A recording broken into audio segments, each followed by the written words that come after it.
میں بہت کچھ پڑھا ہے، بٹ میں آج بتانے جا رہی ہوں عضلات کے بارے میں۔ عضلات کسے کہتے ہیں؟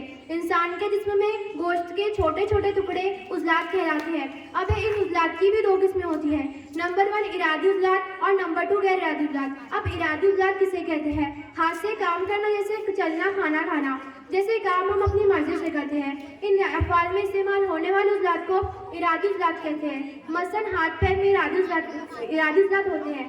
اب ہے غیر ارادی عضلات۔ تنفس یا نظام کے دوران خون میں حصہ لینے والے جسم کے کچھ اعضاء کے ذریعے ہمارے زندگی کے لیے بہت ضروری ہوتے ہیں، لیکن ان کا انحصار ہماری مرضی سے نہیں ہوتا۔ ان اعضاء میں پائے جانے والے عضلات غیر ارادی عضلات کہلاتے ہیں۔ مثلاً معدہ، آنتیں، دل جیسے اعضاء مخصوص طریقے سے غیر ارادی عضلات کی مدد سے ہوتے رہتے ہیں۔ اب ان عضلات کے بھی 3 قسمیں ہوتی ہیں، نمبر 1 کالبدی عضلات، نمبر 2 قلبی عضلات اور نمبر 3 ہموار عضلات۔ اب کالبدی عضلات کیا ہوتے ہیں؟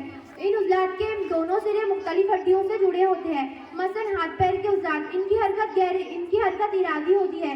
یہ عضلات ہڈیوں کے ڈھانچے کو جوڑ کر رکھنے اور جسم کو خاص شکل دینے کا فعل انجام دیتے ہیں۔ اب ہے قلبی عضلات۔ ان عضلات کی وجہ سے دل سکڑتا ہے اور پھیلتا ہے۔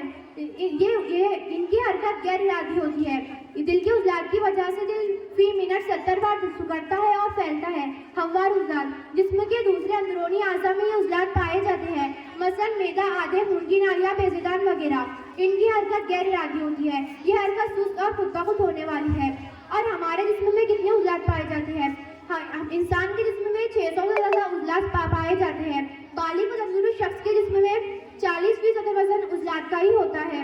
ہمارے چہرے میں 30 عضلات پائے جاتے ہیں، جس کی حرکت سے خوشی، غم، خوف جیسے بے شمار جذبات کا اظہار ہوتا ہے۔ ہمارے سر، منہ، ناک کے اطراف چھوٹے دائرے کے عضلات پائے جاتے ہیں۔ ان چھوٹے عضلات کی وجہ سے ہمارے چہرے پر مختلف جذبات نظر آتے ہیں۔